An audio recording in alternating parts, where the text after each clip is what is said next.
La faculté de la sciences sociales, administratives et politiques de l'université officielle de Mbujimayi, IOM en sigle, a organisé des journées scientifiques avec comme thème élection de 2023 en RDC, regard croisé sur les résultats des acteurs, les enjeux et les perspectives. Ces deux journées scientifiques sont organisées avec l'appui de l'agence belge de développement Enabel en sigle et le cadre choisi était la salle de l'hôtel KB de l'X. Pour cette première journée, 8 conférenciers ont exposé chacun sous thème différent. Après leurs exposés, l'assistante s'est livrée au jeu des questions-réponses et a trouvé les réponses à ses préoccupations.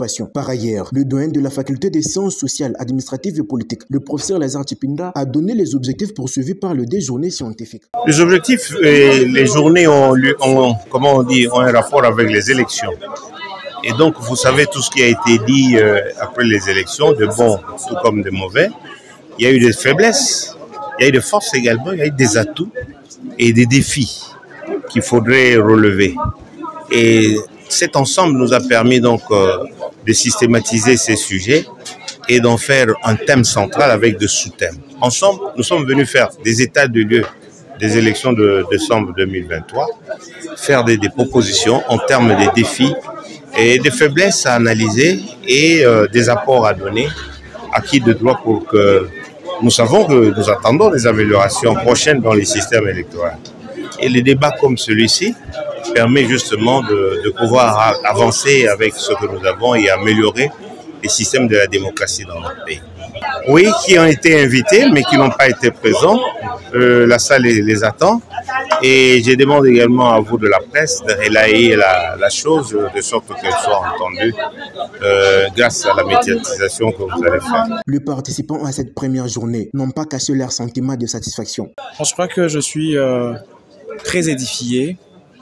Et surtout que ces journées tombent à point nommé justement pendant la période post-électorale.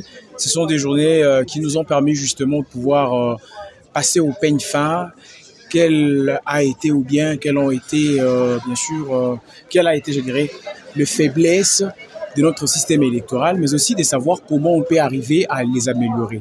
Je crois que ces journées nous ont permis justement de pouvoir identifier c'est quoi notre rôle, comment nous avons été d'une manière ou d'une autre participant à ce qui a essayé d'handicaper notre système électoral et comment dorénavant éventuellement on pourra par exemple nous remettre en question pour essayer d'améliorer au fin bien sûr de pouvoir éviter tout ce qui a un tout petit peu dérapé ou bien tout ce qui a essayé de nous amener à des déviations. Pour moi, la journée s'est bien déroulée. J'ai beaucoup aimé les sujets et la façon des intervenants. Ça nous a quand même intéressés. On appelle les femmes à participer.